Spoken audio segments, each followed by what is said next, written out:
بسم اللہ الرحمن الرحیم۔ السلام علیکم، میں سمیع ابراہیم ہوں اور آپ دیکھ رہے ہیں ہمارا یوٹیوب اور فیس بک چینل۔ اس وقت میں سپریم کورٹ میں کھڑا ہوں۔ یہ میرے پیچھے آپ کو یہ گیٹ ہے سپریم کورٹ کا، جہاں سے وکلاء اور سائل اندر جاتے ہیں۔ ججز کا راستہ پچھلی طرف ہے، لیکن یہ ادھر میں آپ کو دکھاتا ہوں، یہ بالکل اس کی بیک پہ بھی سڑک ہے، دوسری طرف سے بھی آتے ہیں لوگ۔ اور آج بڑا اہم دن ہے سپریم کورٹ میں، فیصلہ آنے والا ہے 3 ممبر بینچ کا۔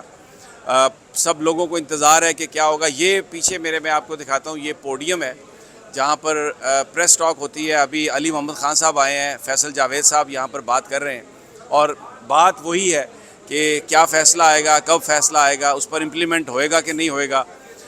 لیکن سپریم کورٹ کے باہر بھی اتنی بڑی تعداد میں لوگ ہیں، وکیل بھی ہیں آج بھی، اور کچھ ایجنسیز کے لوگ بھی ہیں، حفاظتی عملہ بھی ہے۔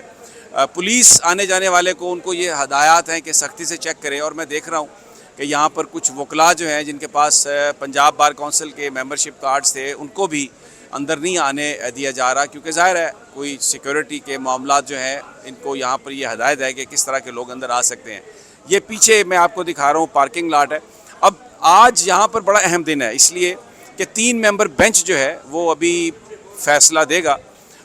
کہا جاتا ہے کہ پاکستان کے وقت کے مطابق، ابھی جب میں یہ کر رہا ہوں بات آپ سے، تو یہاں پر 11:30-12 کا ٹائم ہے، اور فیصلہ جو ہے یہ 4 بجے کے لگ بھگ آنے کا امکان ہے۔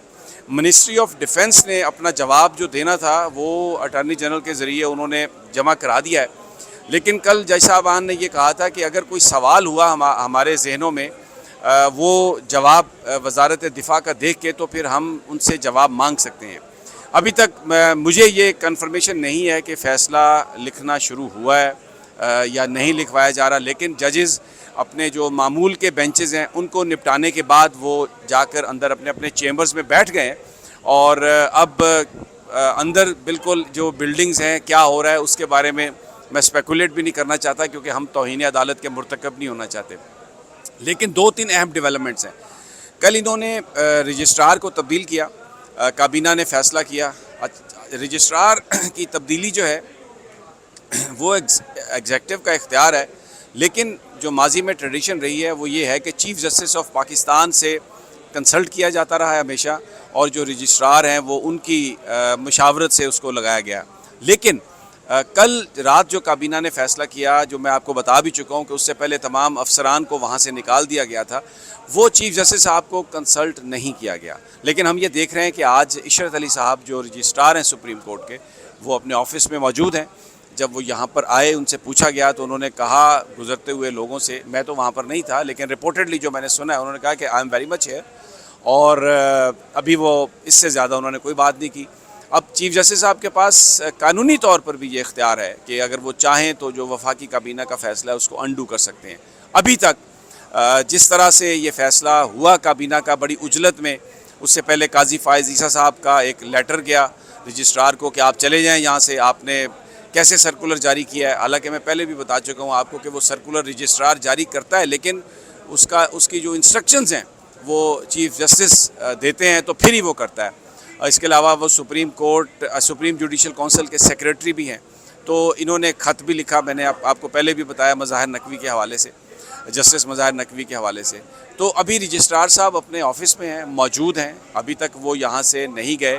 تو اب کیا ان جو حکومت کی جو کوشش ہے رجسٹرار کی تبدیلی کی، وہ کس طرف جاتی ہے، یہ ابھی آنے والے وقتوں میں پتہ چلے گا۔ دوسرا، جو سپریم جوڈیشل کونسل کو خط لکھا ہے سردار طارق صاحب جو جسٹس ہیں، اور قاضی فائز عیسیٰ صاحب جسٹس نے، وہ کہا لکھا ہے کہ جی سپریم جوڈیشل کونسل کا اجلاس بلایا جائے۔ اچھا، میں جسٹ ٹو ریفریش میموریز میں آپ کو بتا دیتا ہوں، ماضی میں سپریم جوڈیشل کونسل میں 2 ریفرنس گئے، ایک قاضی فائز عیسیٰ صاحب کا اور ایک چودھری افتخار کا، لیکن عملی طور پر سپریم جوڈیشل کونسل نے ان کے حوالے سے فیصلہ نہیں کیا۔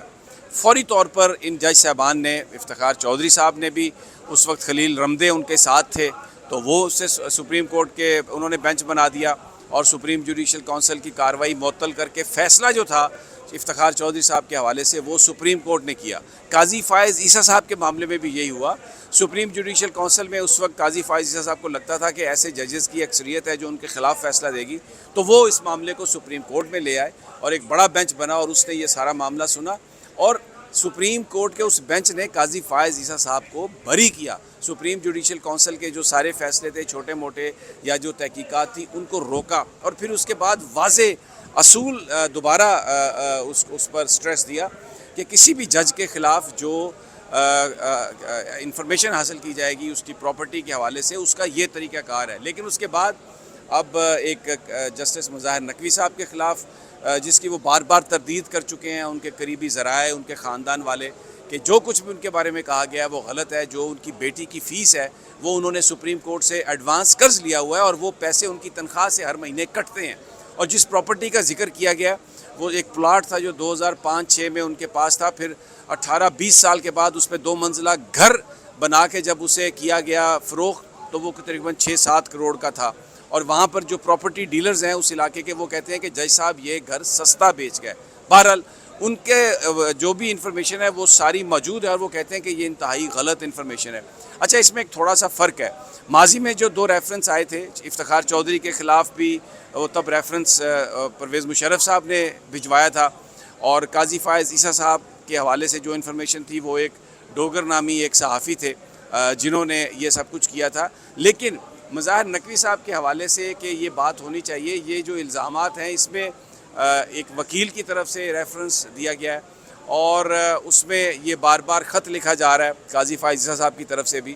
تو تھوڑا سا یہ فرق ہے کہ اس میں ہمیں جو ڈفرینس آف اوپینین نظر آتا ہے اور ایک تھوڑا سا لگتا ہے کہ کچھ لائک مائنڈڈ لوگ ایک سائڈ پہ ہو کے کام کر رہے ہیں اور کچھ ایک سائڈ پہ. میں اس سے زیادہ اس لیے نہیں کہنا چاہتا کہ میں توہین عدالت کا مرتکب نہیں ہونا چاہتا.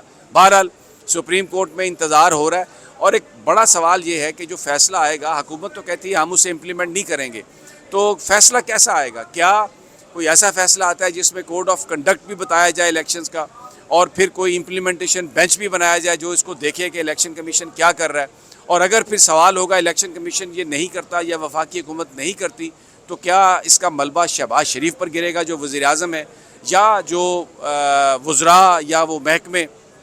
ابھی بہت سارے سوالات ہیں اور مجھے یہ لگتا ہے کہ بالکل ایک ٹکراؤ کسی کیفیت ہے. سپریم کورٹ اپنا فیصلہ آئین اور قانون کے مطابق دینا چاہ رہی ہے, دے گی. وکلاء اور عوام کی اکثریت اس وقت چیف جسٹس عمر اتاب بندیال کے ساتھ ہے, دوسری جانب پی ڈی ایم کی گورنمنٹ ہے, اور کچھ ججز کا ٹلٹ ایسا ہے, یا جب ججز کوئی وہ بات کرتے ہیں جس میں وہ عمر اتاب بندیال صاحب کو نشانہ بناتے ہیں تو حکومت فوری طور پر اس پہ عمل درآمد کرتی ہے. اس سے ایک تاثر یہ بھی ابھر رہا ہے کہ حکومت شاید working in connivance with few faces in the supreme court. بہرحال یہ ایک بڑا سنگین مسئلہ ہے, اس سے زیادہ میں کچھ نہیں کہہ سکتا. I leave it up to your judgment. Supreme court میں انتظار ہو رہا ہے, اب لیٹ سی کہ کیا فیصلہ آتا ہے. اسٹے ٹیون ٹو اس, کیونکہ مین سٹریم میڈیا بہت ساری جو کہانی ہے اس کو نہیں بتا رہا, سٹوریز کو نہیں بتا رہا, صرف پرسیپشن بنا رہا ہے. بڑا کریک ڈاؤن ہے, اور اس سے آپ کو اندازہ ہو سکتا ہے کہ کون کون سی طاقت جو ہے اور کون کون سی قوت سارے اس معاملے میں شریک ہے اور اس کا کیا رول ہو سکتا ہے. بہرحال ہم انشاءاللہ حق سچ کی بات کرتے رہیں گے. اسٹے ٹیون ٹو اس, اور میں جلدی آپ کے ساتھ اگلی ویڈیو میں آپ سے ملاقات کروں گا تازہ ترین کے ساتھ. اجازت دیجیے, اللہ نگہبان.